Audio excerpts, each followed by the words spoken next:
Saya dengan Dr. Arifin. Anatomi itu ilmu mengenai tubuh manusia. Dari kata-kata dulu ana dan tomi yang artinya memotong. Jadi cara mempelajari anatomi ilmu tubuh manusia dengan cara diseksi itu berdasarkan deskripsi namanya. Ya.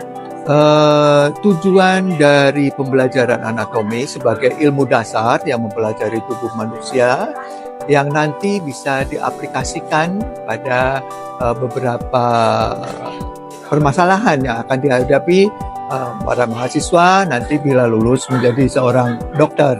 Yang satu untuk physical diagnosis, ya, satu physical diagnosis. Kedua, mempelajari nanti kaitan dengan patofisiologi suatu penyakit. Yang ketiga, yang sekarang yang banyak ditemui untuk mempelajari radiologi, kemudian mempelajari sekarang aplikasi diagnosa dengan 3 dimensi. Itu kira-kira yang perlu diperhatikan saat ini. Ya, anatomi merupakan satu dasar ilmu yang harus dipelajari dan nanti akan diintegrasikan dengan misalkan dengan mikroanatomi, histologi, dengan ilmu faal, kaitannya terintegrasi ya. Kemudian dengan patologi anatomi, dengan radiologi, dengan banyak disiplin-disiplin ilmu yang lain lagi. Itu kira-kira yang kita harapkan. Ya, kesulitannya adalah prior knowledge-nya. Jadi artinya pemahaman konsep dasar dahulu, ya.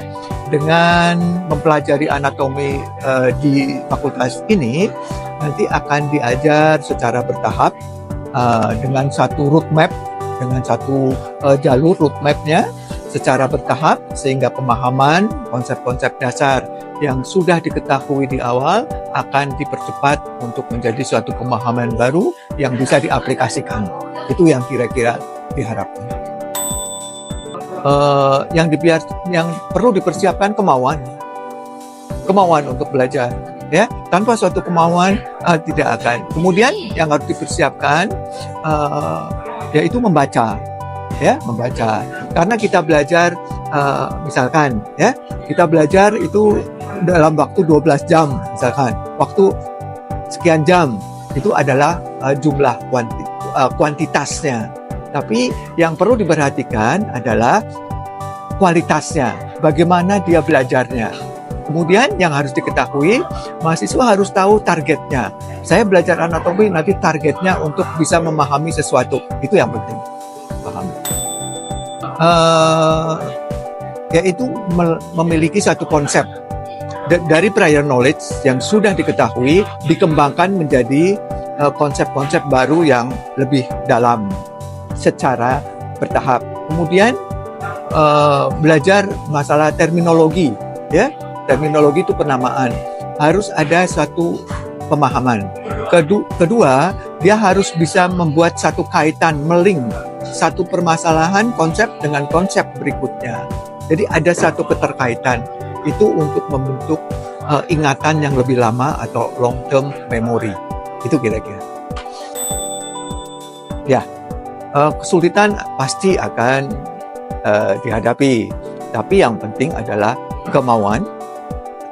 Kemudian harus memiliki sumber-sumber bacaan yang tepat, ya. Jadi misalkan sekarang udah dipersiapkan, ada Google, ada internet segala macam, kita bisa mencari materi-materi, tapi itu akan membuang waktu. Di sini kita sediakan beberapa aplikasi yang bisa dipelajari atau bisa dipakai secara instan sehingga akan menghemat waktu.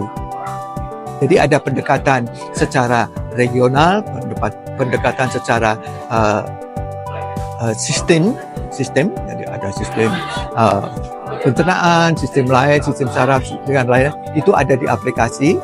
Tapi yang jelas bahwa di sini ada roadmap-nya. Artinya ada roadmap yaitu pemahaman awal. Kemudian kita berkembang lagi pada step kedua, pemahaman berikutnya. dan kemudian pada target dengan metode-metode pembelajaran yang terarah.